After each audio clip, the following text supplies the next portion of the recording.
அனுதினமும் இயேசுவோடு என்கிற இந்த அருமையான காலை தியான நிகழ்ச்சிக்கு உங்களை அழைக்கிறேன். இந்த நாளிலே நம்முடைய தியானத்திற்காக ஏசாயா தீர்க்க தரிசன புஸ்தகம் 54ஆம் அதிகாரம் 10வது வசனத்தை உங்களுக்காக நான் வாசிக்கிறேன். மலைகள் விலகினாலும் பர்வதங்கள் நிலைபெயர்ந்தாலும் என் கிருபை உன்னை விட்டு விலகாமலும் என் சமாதானத்தின் உடன்படிக்கை நிலைபெயராமலும் இருக்கும் என்று உன்மேல் மனதுருகுகிற கர்த்தர் என்று ஆண்டவர் அங்கே சொல்லியிருக்கிறார். அவர் நம்மேல் மனதுருகுகிற கர்த்தர் என்று வேதம் சொல்லுகிறது. அவர் மிகுந்த மனதுருக்கத்தோடு இருக்கிறார். அவர் இந்த உலகத்தில் பிறந்து வாழ்ந்து கொண்டிருக்கிற ஒருவனையும் புறம்பே தள்ளாத தேவன். எல்லாரும் ரட்சிக்கப்பட வேண்டும் என்றும் அவருடைய அன்பை விளங்கிக் கொள்ள வேண்டும் என்றும் மனதுருக்கத்தோடு காத்திருக்கிறார். தன்னுடைய மகனை இழந்த ஒரு தகப்பன் எப்படி காத்திருப்பாரோ அதே போல சுனாமி வந்து எத்தனையோ பேரை உயிரோடு வாரிக்கொண்டது.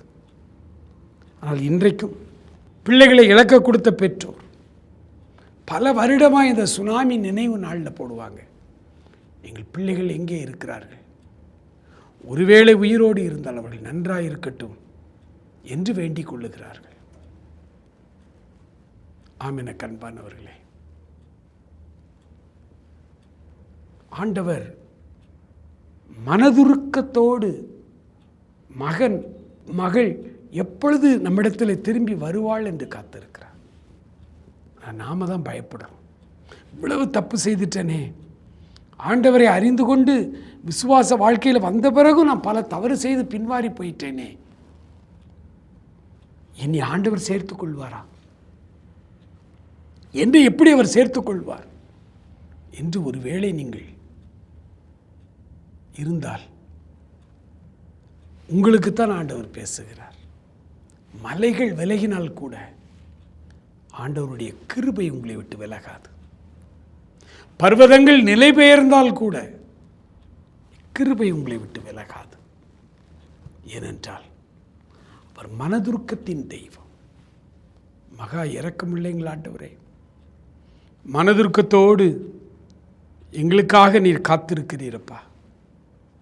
உம்முடைய மனதுருக்கத்தை விளங்கி கொண்டு நாங்கள் தவறு செய்தவர்களானாலும் மறுபடியும் உம்மிடத்திலே மன்னிப்பு இருக்கிறபடியினால் நான் மறுபடியும் உம்முடைய மன்னிப்புக்காய் வந்து நிற்கிறோம்.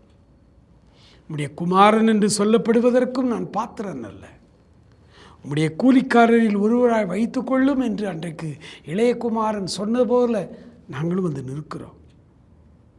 எங்களுக்காய் மனதுருகுகிற தேவன் எங்களை மன்னித்து ஏற்றுக்கொள்ளும், ஆசீர்வதியும். இயேசுவின் நாமத்தில் ஜெபிக்கிறோம் பிதாவே. ஆமேன், ஆமேன்.